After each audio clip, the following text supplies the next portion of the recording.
A young woman is being held captive in an underground bunker by an unknown captor. She doesn't remember anything about her life before waking up in this strange concrete room with no windows or doors, but she does remember one thing, a name. The only word that sticks out like a beacon in the dark abyss of her mind is Ethan. Who is Ethan, and how did she get here? Join us today as we look into the depths of her mind to find out. The girl woke up alone in the middle of what seemed to be a huge underground bunker. There were no windows or doors, and the air hung heavy with the stench of stale waste and decay.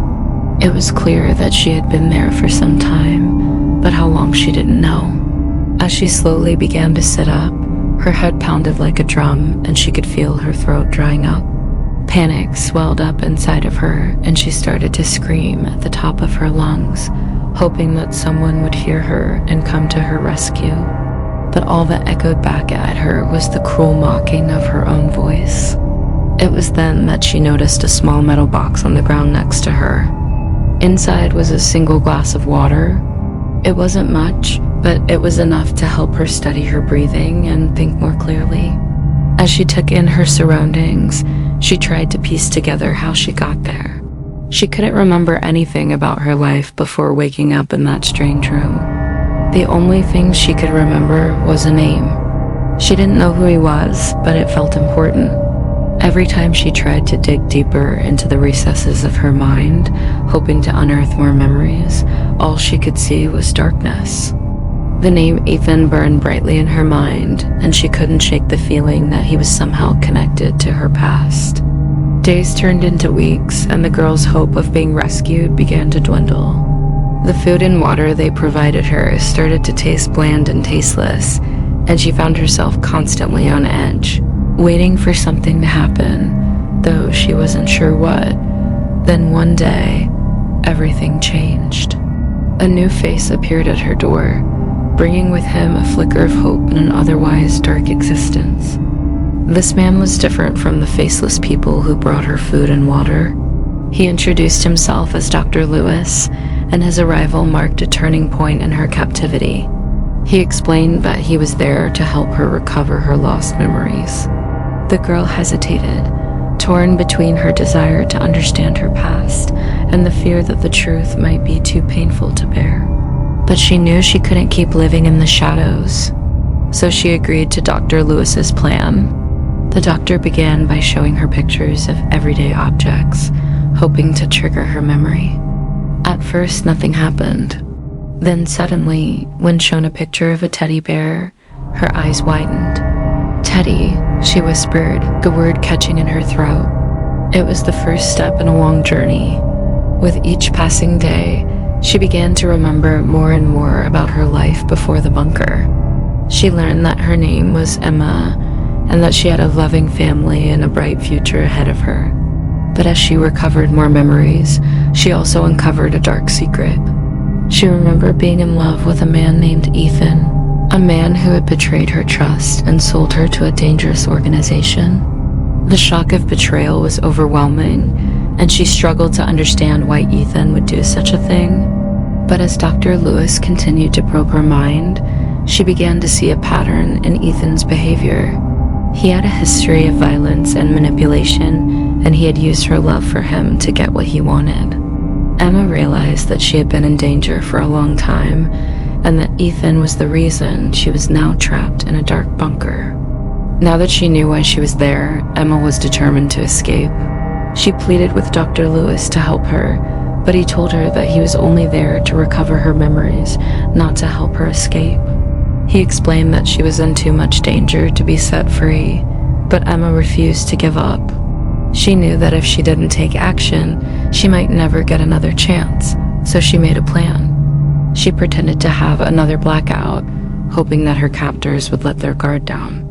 When they brought her food and water, she feigned weakness and helplessness, and they fell for it. They left the door to her cell open just a crack, thinking that she wouldn't be able to escape. But Emma was ready. She crawled through the opening and found herself in a long, dark corridor. She moved from room to room, each one identical to the last, until she came across a staircase leading upwards. At the top of the stairs was a door, and on the other side of that door, she sensed freedom. But before she could reach it, a voice boomed behind her. "Going somewhere?" Emma froze. There he was, Ethan, the man who had betrayed her. "I thought you'd never leave your little room," he said, a cruel smile spreading across his face. "But I see that you're feeling adventurous." Emma's heart raced. She knew that if Ethan saw her, he would do anything to keep her from escaping. She had to find a way to stop him. Thinking quickly, she turned around and threw a nearby metal tray at Ethan. He ducked, and the tray hit the wall beside him.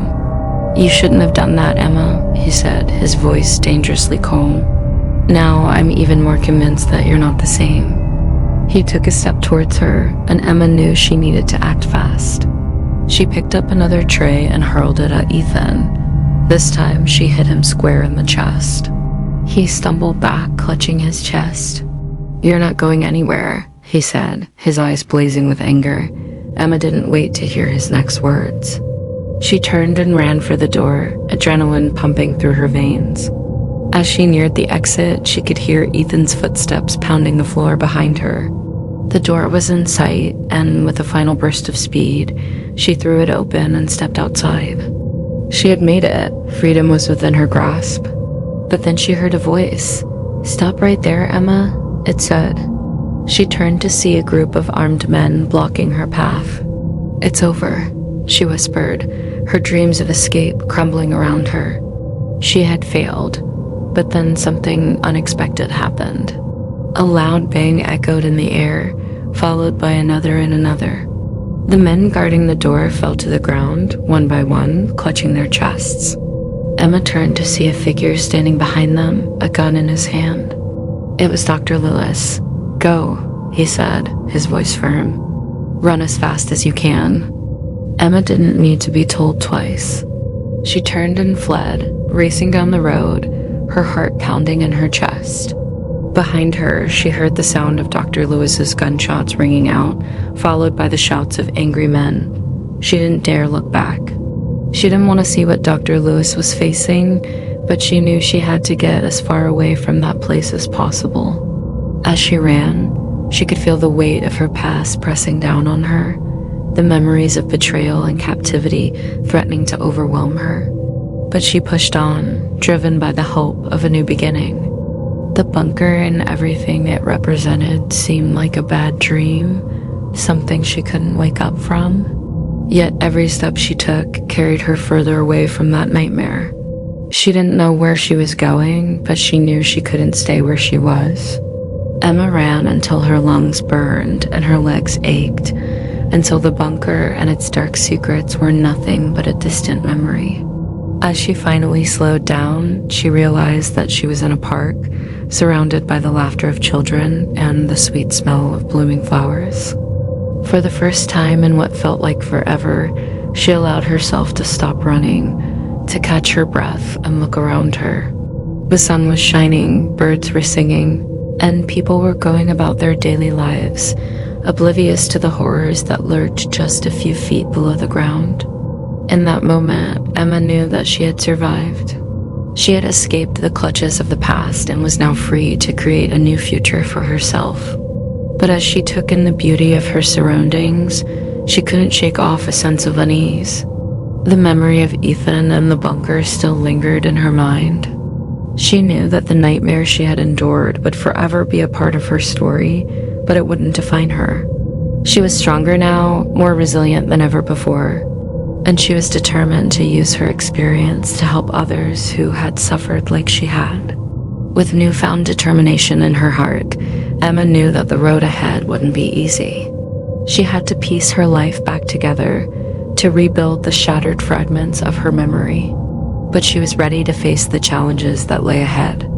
The ordeal had changed her, but it had also given her strength and wisdom that she had never known she possessed. As she looked up at the bright blue sky, she whispered, "I'm free."